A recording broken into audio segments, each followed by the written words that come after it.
Yesu asifiwe. Mwana wa Mungu, ninapenda kushukuru kwa neema na fadhili zake ambazo anatukirimia na kutuwezesha kila kuitwapo leo. Katika siku ya leo tutajifunza na kuweza kutazama nguvu iliyopo katika akili ya mwanadamu ili kumsaidia katika safari ya wokovu. Bwana Yesu asifiwe.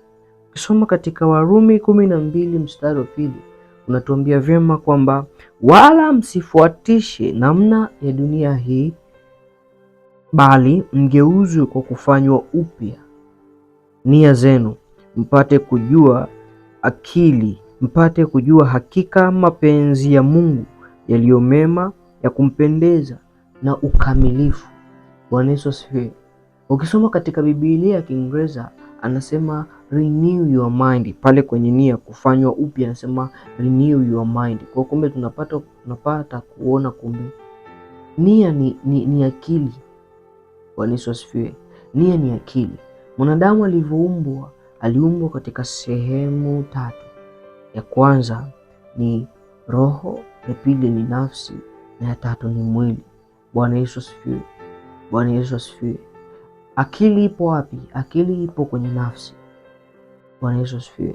Na wapi panafanyika mchakato wa kutunza hiyo akili? Akili inatunzwa katika ubongo ambao ni kwenye sehemu ya mwili. Bwana Yesu asifiwe.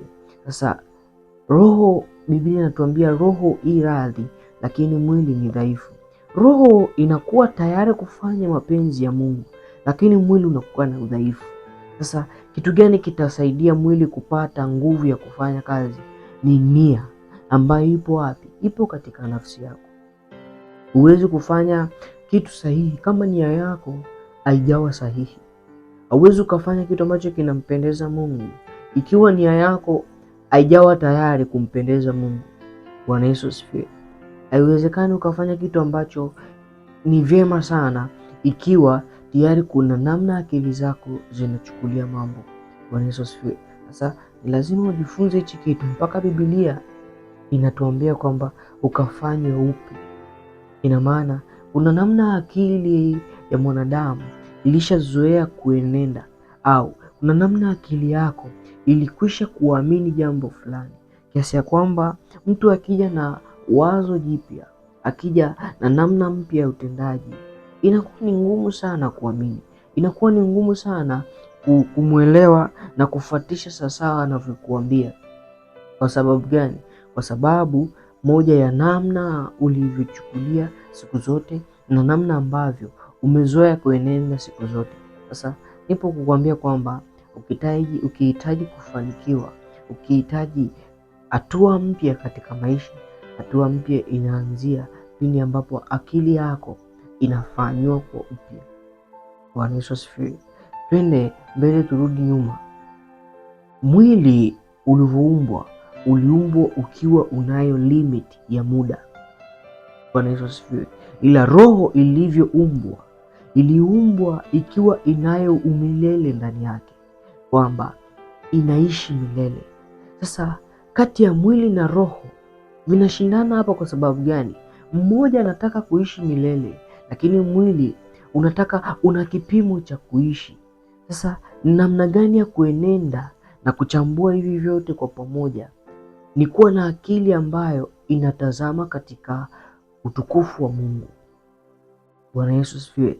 Kuwa utazama katika utukufu wa Mungu, kwamba sasa hivi nifanye kitu ambacho ni sahihi. Kutokana roho itaishi milele, lakini mwili ina kipimo cha kuishi, ina limit ya kuishi. Ni nini ambacho mimi ninapaswa kufanya? Mimi ninachopaswa kufanya ni kuutumia muda vizuri. Bwana Yesu asifiwe. Sasa vivyo hivyo na akili inaenda kuaffect swala la imani yako katika wokovu. Hauwezi ukaamini zaidi ya akili yako inavyokuambia. Bwana Yesu asifiwe. Imani inapoingia moyoni, ili imani yako ijae moyoni, lazima una akili ambayo inafanana na akili ya kiungu. Pasina kuwa na akili ya kiungu huwezi ukaamini. Bwana Yesu asifiwe. Tunaanza kupishana pale ambapo akili zetu zimejaa sayansi kuliko neno la Mungu. Pindi akili inapojaa sayansi, ubishani unakuwa ni mkubwa sana kuliko kufuata yale mapenzi ya Mungu. Sasa ni nini ambacho unapaswa kukifanya wewe ambaye umeamua kuokoka? Hebu renew your mind. Na ametuambia vyema kwa nini tu renew mind, kwa nini tubadilishe, kwa nini tufanye upya akili zetu. Tunafanya upya akili zetu kwa sababu tupate kujua hakika mapenzi ya Mungu. Kuna kiwango cha mapenzi ya Mungu hauwezi ukafika ukiwa na akili ya kibinadamu. Lazima akili yako ibadilike na iwaze katika utukufu na ukubwa ambao Mungu ameziweka, na Mungu ametarajia kwamba wewe mwanaye utatembea katika hayo, wewe mwanaye utafanya katika hayo, wewe mwanaye utatenda katika ukuu ambao haukuwahi kutarajia na haukuwahi kutegemea. Hebu badilisha akili yako, badilisha namna ambapo unawaza. Yamkini hauwezi kubadilisha, hebu anza namna hii, mwambie Mungu, badilisha akili yangu. Bwana Yesu, badilisha akili yangu, badilisha akili yangu. Amina. Sasa ni jinsi gani ambako pia utaweza kukusaidia wewe kuibadilisha akili yako, jinsi inavyowaza na kuanza kuwaza katika utukufu wa Mungu. Bwana Yesu asifiwe. Kwa namba moja naweza nikakwambia, anza kujaza upya akili yako. Bwana Yesu asifiwe. Bwana, kinachomtoka mtu ni kile ambacho kimemjaa. Kama kwenye akili yako kimekujaa mashaka, uwe na uhakika na sisi nje tutaona una mashaka. Kama ndani ya akili yako imekujaa kauli mbaya, hata na sisi nje huku tutasikia kauli mbaya kutoka kwako. Kama ndani ya akili yako kumejaa doubt nyingi sana, hata na sisi huku nje tutakuona ni mtu wa wasiwasi na maulizo mengi na mishangao mingi. Hebu badilisha au anza kuandika upya. Tunajua vyema ukiwa na memory ni kazi yake ni kutunza kumbukumbu. Memory yako kama ulijaza vitu ambavyo sio sahihi, huwa tunaanza kufuta, alafu tunaandika upya.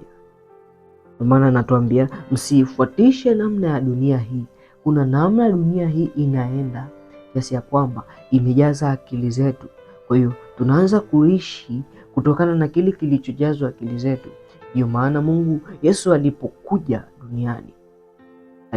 duniani, ubiri la kwanza na fundisho la kwanza alianza kwa kufundisha na kusema tubuni, maana ufalme wa Mungu umekaribia. Maana ya tubuni tunajua ni repent. Repent maana yake ni kubadilika, geuka. Means anza upya kutazama katika utukufu wa Mungu. Hebu badilika na anza kujijaza vitu vipya. Hebu anza kusoma Biblia, anza kusoma neno la Mungu kwa wingi, sikiliza mahubiri kwa wingi, soma vitabu ambavyo vinakujenga. Anza na wewe kureprogram. Ukiwa na memori yako ambayo umejaza vitu ambavyo vihitaji, unabidi kufuta kwanza, alafu uanze kuandika kitu kipya. Ukiweza kufuta kwanza alafu ukaandika kitu kipya, tunasema unaanza kureprogram, unaanza kuiandika kwa upya, unaanza kuifanya upya. Kesho na kesho kutwa hatutasikia kitu tofauti na kile ambacho umekiandika. Hatutasikia kitu ambacho na kile ambacho ulikiweka ndani ya memory. Na ndivyo akili yako nayo inavyofanya kazi. Unataka uwe na imani, anza kujijaza neno la Mungu. Anza kujijaza shuhuda za watu waliofanikiwa. Unataka kufanikiwa katika hatua uliopo sasa hivi, hauwezi ukafanikiwa zaidi ya akili yako, kwa sababu kazi ya akili ni kukupa fakti za kufanikiwa. Kazi ya akili ni kukukumbusha fakti za kufanikiwa. Bwana Yesu asifiwe. Kwa hiyo sasa ukitaka kupiga hatua, atakwambia wewe huwezi kwenda kwa sababu hujafanya jambo fulani, hauna jambo fulani, haujafikia hivi. Lakini unapojijaza neno la Mungu, unapojijaza ushuhuda, unapojijaza mafundisho sahihi, inakujenga wewe kuwa na akili ambayo unapopita katika situation fulani, akili inakukumbusha zile shuhuda, inakukumbusha zile fakti ambazo umeziona nje, umeziona kwa wengine, umeziona mahali pengine, inafanya kukukumbusha ili uweze kustawi na kuona na kuenenda katika ukuu ambao ukuwahi kutegemea. Bwana Yesu asifiwe.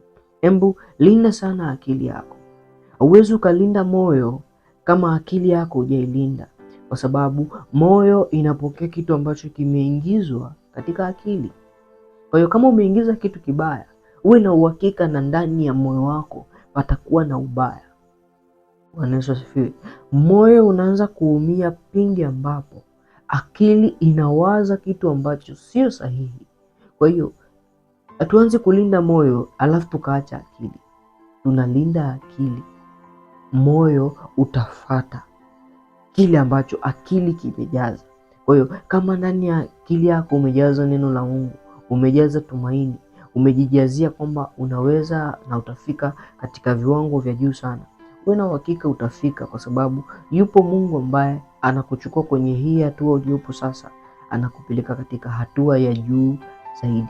Nipo kukuambia kwamba hebu badilisha akili yako, jaza neno la Mungu, tazama shuhuda za Mungu, jiambie unaweza. Usiwahi kusubiri mtu akuambie, wewe mwenyewe anza kuwa witness, wewe mwenyewe anza kuwa shuhuda, wewe mwenyewe anza kushuhudia ukuu wa Mungu juu ya maisha yako. Jitamkie mema, jitabirie mema, na hayo mema yote yatakufuata, kwa sababu yupo Mungu ambaye anakupigania na anakuwezesha. Nami nikuache na tafakuri hii nikikuhimiza, hebu tengeneza akili yako ifanane na mapenzi ya Mungu kwa kusoma neno la Mungu kwa wingi na kujijaza neno la Mungu. Amen.